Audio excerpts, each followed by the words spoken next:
Hi guys, আজি মই আপোনালোকলৈ লৈ আহিছোঁ স্বাস্থ্যৰ বাবে খুবেই উপকাৰী এবিধ খাদ্য।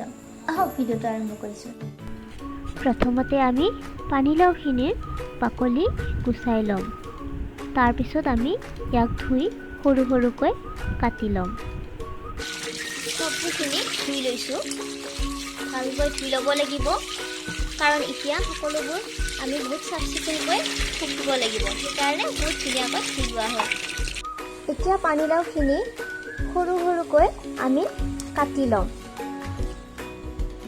ইয়াৰ লগতে আৰু এটা কথা ক'বলৈ বিচাৰিছোঁ যে পানীলাও আমাৰ শৰীৰৰ বাবে অতিকৈ প্ৰয়োজনীয় আৰু বহুত উপকাৰীও হয়। কেনেকুৱাকৈ প্ৰয়োজনীয় হ'ব, যেনে যদি আপোনাৰ হাই ব্লাড প্ৰেছাৰ আছে তাৰ কাৰণেও পানীলাও বহুত উপকাৰী। পানীলাও খালে আপোনাৰ ব্লাড প্ৰেছাৰটো কণ্ট্ৰল হৈ থাকিব, সেইকাৰণে পাৰে মানে পানীলাও খাবলৈ চেষ্টা কৰিব।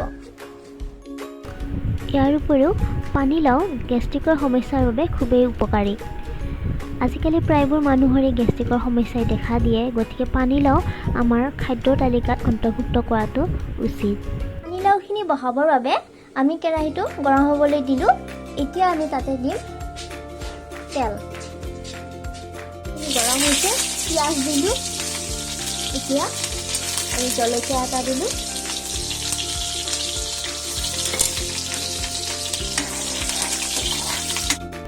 এতিয়া আমি ধুই থৈ দিয়া পানীলাওখিনি অলপ অলপকৈ কেৰাহীটোত দি দিম।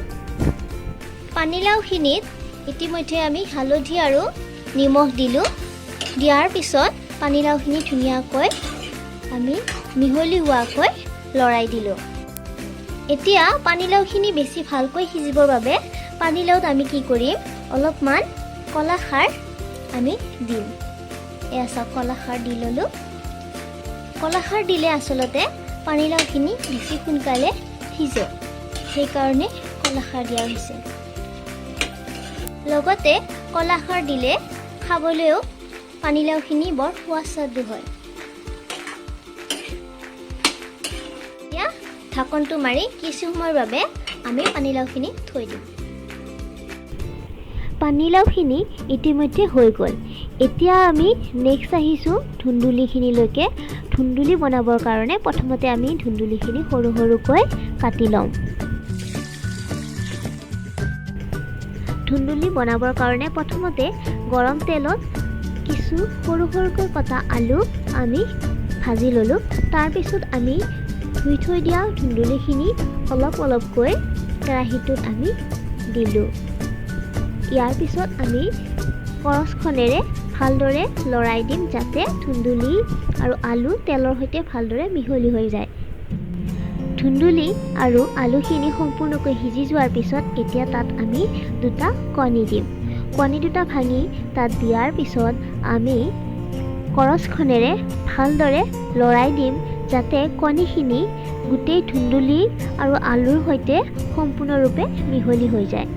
এতিয়া কণীখিনিও ভাজা গৈছে, আৰু এতিয়া আমি গোটেই ভাজিখিনি সম্পূৰ্ণ হোৱা বুলি ক'ব পাৰোঁ। ফাইনেলি আমাৰ দুপৰীয়া সাজ ৰেডি হৈ গৈছে। আমি দুপৰীয়া সাজৰ সৈতে কি লৈছোঁ চাওক, এয়া নেমু টেঙা আৰু তিয়ঁহ। তিয়ঁহ গৰম দিনত খুবেই উপকাৰী। তিয়ঁহে আমাৰ স্কিন ভালে ৰাখে, আৰু নেমু টেঙাত ভিটামিন চি পোৱা যায়। বৰ্তমান সময়ত নেমু টেঙা খুবেই দৰকাৰী হয়। আশা কৰিছোঁ আপোনালোকেও দৈনন্দিন খাদ্যত হেল্থি ফুড গ্ৰহণ কৰিব আৰু স্বাস্থ্যৱান হৈ থাকিব। তেনেহ'লে আজিলৈ আহিছোঁ, ধন্যবাদ।